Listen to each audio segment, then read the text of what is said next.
¿cuáles serían las claves o, digamos, esos consejos puntuales en cuanto a a la fabricación de alimentos balanceados para animales? Digamos, Bien, digamos por ítems. sí. En primer lugar, tenemos que tener una balanza que pese y que la misma esté calibrada.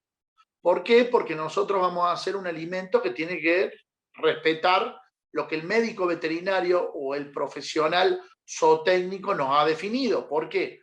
Porque recordemos que cuando uno hace un alimento balanceado no solamente pone los macros se denominan aquellos alimentos que están en mayor porcentaje, que están en el 20, 30, 40 o 60%, y después pone los micros. En los micros pone los núcleos, que están en el 2%, la sal, que es el cloruro de sodio, que está en el 1,5, al 3%, carbonatos de calcio, y medicamentos, ¿no? Entonces, uno puede, si tiene, no sé, un criadero de pollo y está en una época de frío, puede ver que tiene algún galpón que tiene mucha gripe el pollo, y demás, o presenta moco, es decir, enfermedades muy comunes en la avicultura, y bueno, va a poner medicamento.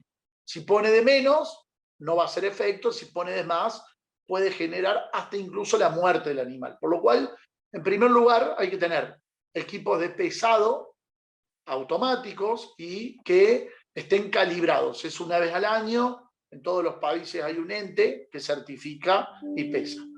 Después, un dato no menor, muy importante y a veces no tan tenido en cuenta, es, bueno, moler a la granulometría que necesita. Por ejemplo, si yo voy a hacer un alimento balanceado para un lechón, el alimento va a tener que estar molido a menos de 400 micrones.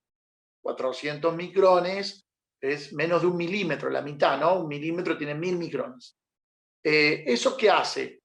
Que el cerdo lo pueda comer bien. Ahora bien, si yo estoy haciendo un gordo en cerdo, ¿no?, que son los capones que van de 70 a 110 kilos, el alimento tiene que ser más grande. ¿Por qué? Porque si es muy chico, le puede generar úlceras, ¿no? Entonces, hay una distribución, yo no quiero entrar en esta etapa tanto en la teoría, pero es la famosa curva de Gauss, en lo cual uno, para cada animal y para cada especie y para cada ciclo de vida, apunta a un determinado diámetro medio de partícula.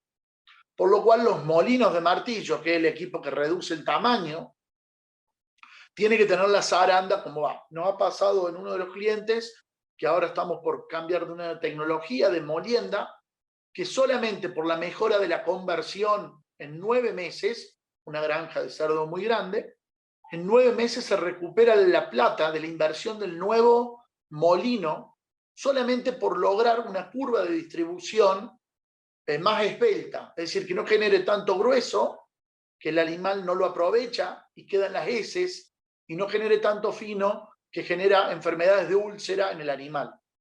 La industria del alimento balanceado se ha desarrollado muchísimo. De hecho, hoy en día muchas plantas están haciendo algo muy bueno que antes no se hacía, que era peletear el alimento balanceado, no darlo en harinas, sino peletearlo, que ya es un proceso a posterior que necesita vapor, y eso genera menos pérdida en los comederos, y a la vez ese proceso de peleteado es un proceso térmico que gelifica los almidones y los cocina, por lo cual termina, es como cuando uno va a comer algo cocido, el nivel de aprovechamiento o digestibilidad y palatabilidad, que qué tan rico es, qué tanto lo quiere el animal, mejora notablemente. Por lo cual, para resumir, yo diría que es importante el tema de la balanza, para pesar bien, exacto lo que hace falta. Luego el tema de la molienda, para tener el diámetro de partícula.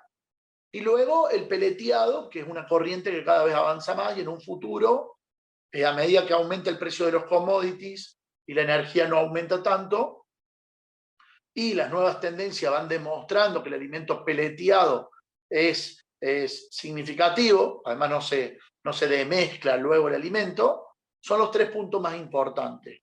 En una planta de alimento balanceado, que normalmente tiene un colaborador, no hace falta más personal, y tiene el agregado de los macros y de los micros. En los macros está el maíz y el speller de soja, como ya planteé, puede ser en vez de speller de soja, speller de maní, speller de girasol, alguna fuente que le dé proteína, poroto, alubia, y el maíz principalmente, o aquellos que tienen descarte de subproductos, como cáscara de arroz, como burlanda seca y demás, empiezan a agregar subproductos de la industria en la fabricación del alimento balanceado. Por lo cual, son muchos los parámetros que hay que tener en cuenta en el proceso de fabricación de alimento balanceado. Y ahí, bueno, hay dos caminos, lo que es autoabastecimiento, uno lo ve con el veterinario, y lo que es para la venta, termina desarrollando el producto a medida del cliente. Y ahí es muy importante la participación del profesional médico veterinario o zootécnico, que nos ayuda para lograr que con el menor costo posible de alimento balanceado cumplamos con los mínimos de proteína, de materia grasa y demás, para lograr una buena conversión en carne, en huevo, en litros de leche, en el animal que estamos criando.